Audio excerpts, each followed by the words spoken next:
I've just met with the Vice President, Secretary Blinken, Secretary Austin, the National Security Advisor Sullivan, and other members of the National Security Leadership Team, the Situation Room, to discuss our ongoing efforts to evacuate American citizens, third country civilians, Afghan allies, and vulnerable Afghans. And I want to provide the American people with a brief update on the situation in Afghanistan. Since I spoke to you on Monday, we've made significant progress. We've secured the airport, enabling flights to resume, not just military flights, but civilian charters from other countries, and the NGOs taking out civilians and vulnerable Afghanis. And now we have almost 6,000 troops on the ground, including the 82nd Airborne, providing runway security, the Army 10th Mountain Division standing guard around the airport, and the 24th Marine Expeditionary Unit assisting the civilian departure. This is one of the largest, most difficult airlifts in history, and the only country in the world capable of projecting this much power on the far side of the world with this degree of precision is the United States of America. We've already evacuated more than 18,000 people since July and approximately 13,000 since our military airlift began on August the 14th. Thousands more have been evacuated on private charter flights facilitated by the U.S. government. These numbers include American citizens and permanent residents, as well as their families.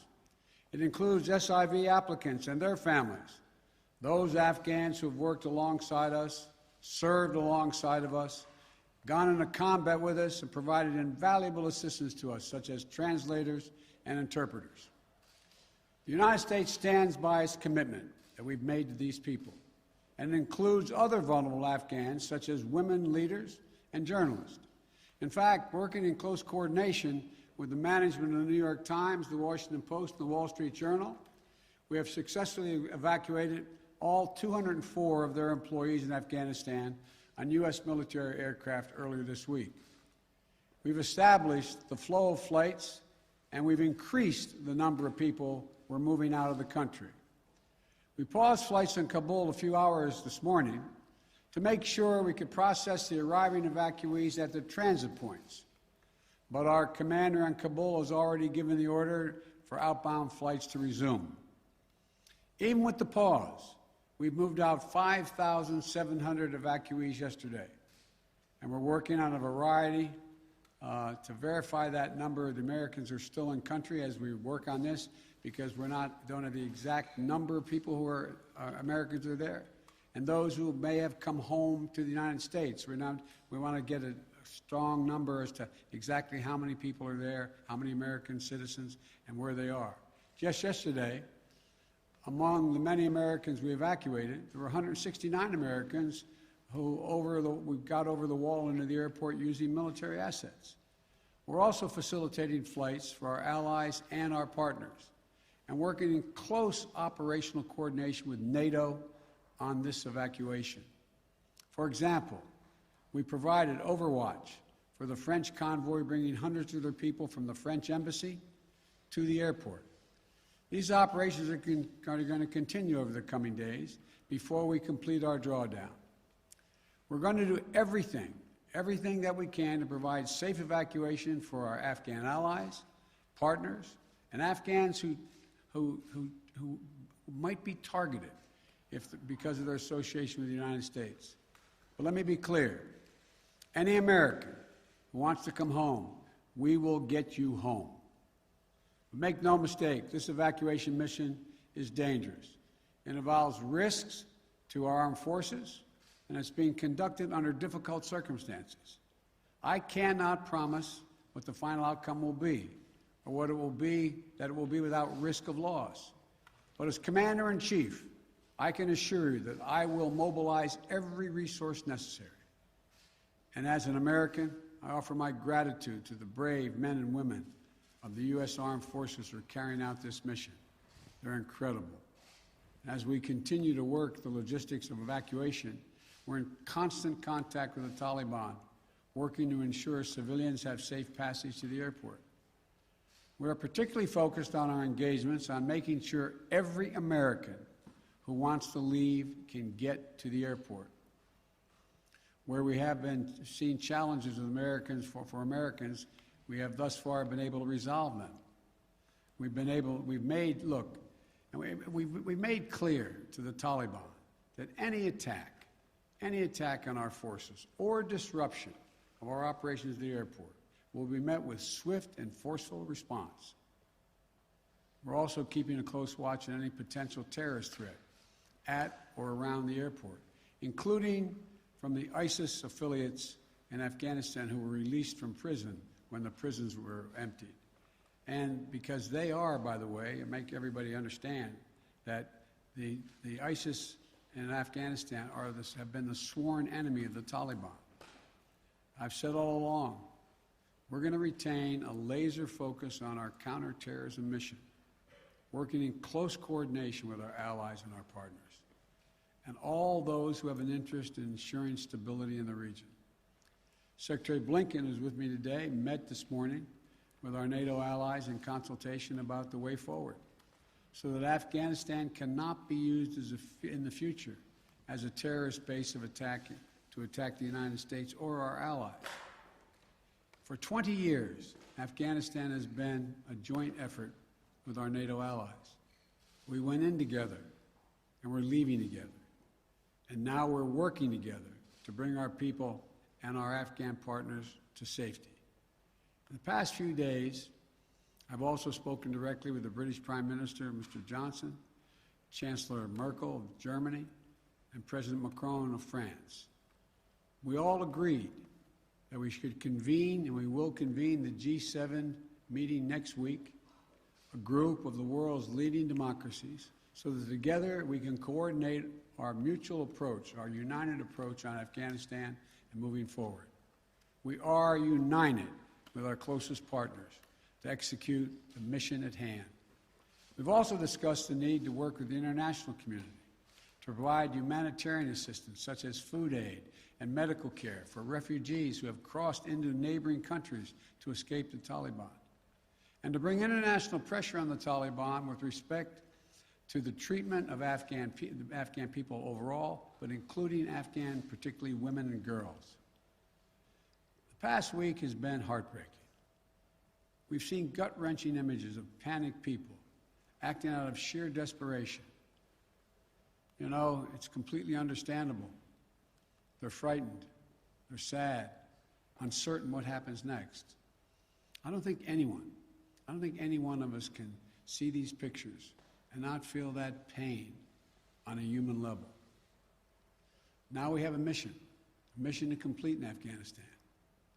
It's an incredibly difficult and dangerous operation for our military. We have almost 6,000 of America's finest fighting men and women at the Kabul airport. And we're putting their lives on the line, and they're doing it in a dangerous place to save other Americans, our Afghan allies, and citizens of our allies who went in with us.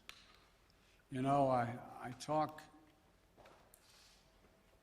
to our commanders on the ground there every single day, as I just did an hour or so ago. And I made it clear to them that we'll get them whatever they need to do the job. They're performing to the highest standard under extraordinarily difficult and dynamic circumstances. Our NATO allies are strongly standing with us, their troops keeping sentry alongside ours in Kabul, as is the case whenever I deploy our troops into harm's way. I take that responsibility seriously. I carry that burden every day, just as I did when I was vice president and my son was deployed to Iraq for a year. There'll be plenty of time to criticize and second guess when this operation is over. But now, I'm focused on getting this job done. I would ask every American to join me in praying for the women and men risking their lives on the ground in the service of our nation. As events evolve over the coming days, my team and I will continue to share the information and update the American people on exactly where things are. We'll use every resource necessary to carry out the mission at hand and bring to safety American citizens and our Afghan allies. This is our focus now. And when this is finished, we will complete our military withdrawal and finally bring to an end 20 years of American military action in Afghanistan. Thank you. May God bless you, our troops, our diplomats, and all those serving in harm's way. And now I'll take questions. AP, Zeke Miller. Thank you, Mr. President. You know that your election would usher in an era where the world can count on America to live up to its promises. You promised to leave Afghanistan, but you also promised not to help to bring out those who helped America in its war effort. We've seen these heart-wrenching images at the Kabul airport of people trying to get there, say nothing of the people who can't get to that airport. You made the commitment to get American troops out, to get American citizens out. Will you make the same commitment to those who assisted in the American war effort over the last 20 years, number one?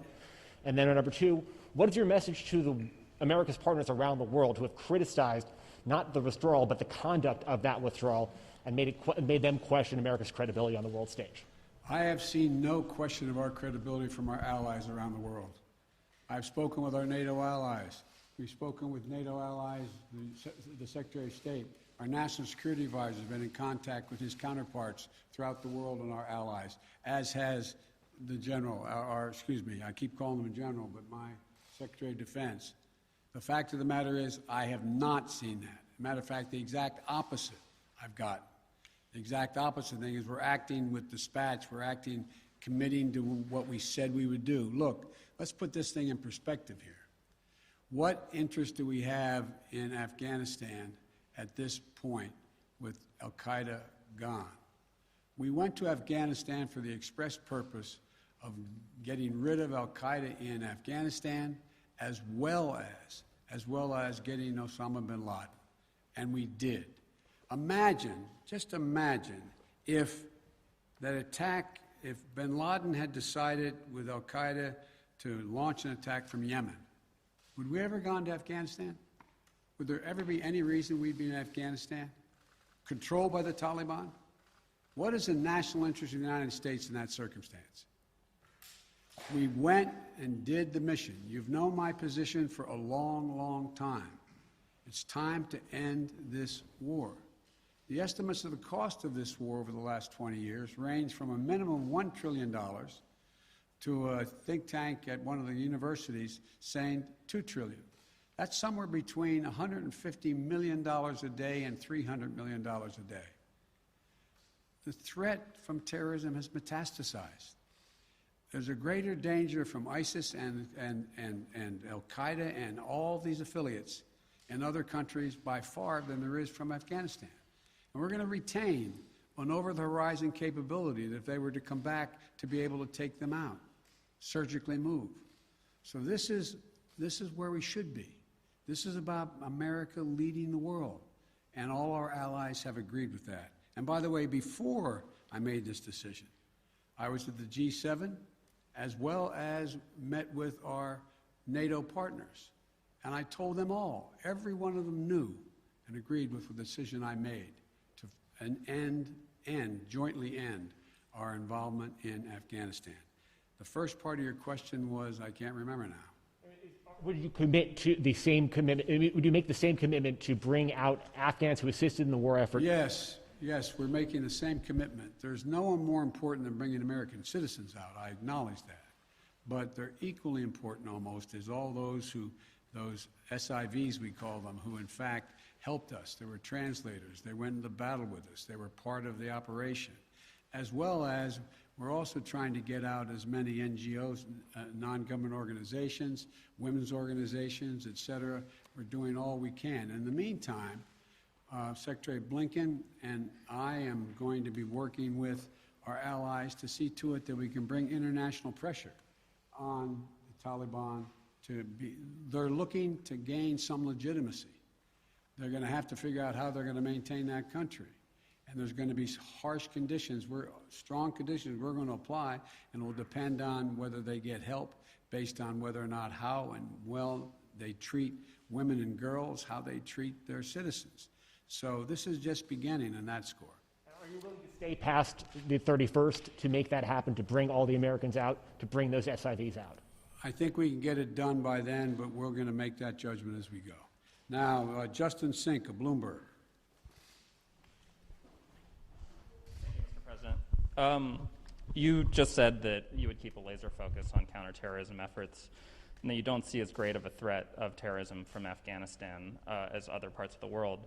But if you and your administration so badly misassessed how quickly the Taliban would sweep through Afghanistan, and we no longer have an embassy there from which to run intelligence operations, how can you at all be confident of your assessment of the risk of terrorism and the ability of the U.S. to conduct over-the-horizon missions to keep it in check? Can you tell Americans that they're safe and will remain safe from terror attacks in Afghanistan? I think you're comparing apples and oranges. One question was whether or not the Afghan forces we trained up would stay and fight in their own civil war they had going on. No one, I shouldn't say no one, the consensus was that it was highly unlikely that in 11 days they'd collapse and fall and the leader of Afghanistan would flee the country. That's a very different question than whether or not there is the ability to observe whether or not large groups of terrorists begin to accumulate in a particular area in Afghanistan to plot against the United States of America. That's why we retained an over-the-horizon capability to go in and do something about that if that occurs. But in the meantime, we know what's happened around the world. We know what's happening in terms of what's going on in other countries where there is a significant rise of terrorist organizations in the Middle East, in East Africa, and other places. And so the bottom line is we're dealing with those terrorist threats from other parts of the world and failed states without permanent military presence there. We have to do the same in Afghanistan. Sir, just on that initial assessment, we learned over the last 24 hours that there was a dissent cable from the State Department. Sure. Saying that the Taliban would come faster through Afghanistan. Can you say why, after that cable was issued, the U.S. didn't do more to get Americans out? All kinds of cables, all kinds of advice. If you notice, it ranged from this group saying that they didn't say it'd fall when it did fall, but saying that it would fall, to others saying it wouldn't happen for a long time and they'd be able to sustain themselves through the end of the year. I made the decision. The buck stops with me. I took the consensus opinion. The consensus opinion was that, in fact, it would not occur, if it occurred, until later in the year. So it was my decision. Now, my next is Stephanie Ramos, ABC. Thank you, Mr. President. 2 questions for you. The military has secured the airport, as you mentioned, but will you sign off on sending U.S. troops into Kabul to evacuate Americans who haven't been able to get to the airport safely? We have no indication that they haven't been able to get in Kabul through the airport. We've made an agreement with the Taliban thus far. They've allowed them to go through. It's in their interest for them to go through. So we know of no circumstance where American citizens are carrying an American passport are trying to get through to the airport. But we will do whatever needs to be done to see to it they get to the airport. And one more, Mr. President. Last month, my colleague Martha Raddatz interviewed Abdul, an interpreter who was on the front lines with U.S. forces in Afghanistan. Overnight, we received a photo of Taliban militants coming to the door of his home, literally hunting him down. Thankfully, he was able to escape, but he is obviously still in mortal danger. What would be your message to Abdul, his wife, and his 3 young daughters? We want you to be able to get to the airport. Contact us. We'll see whatever we can do to get you there. We've got to get you out. We are committed to deal with you, your wife, and your child, to get all 3 of you out of Afghanistan. That's the commitment. Thank you, sir. Meredith Lee of PBS NewsHour. You mentioned just now using every resource available for evacuations. Why haven't you ordered the military to expand the security perimeter around the Kabul airport? Do you have any plans to do so, given that will likely require more U.S. troops? And are you considering rescue operations to recover Americans and Afghan allies stuck behind Taliban checkpoints?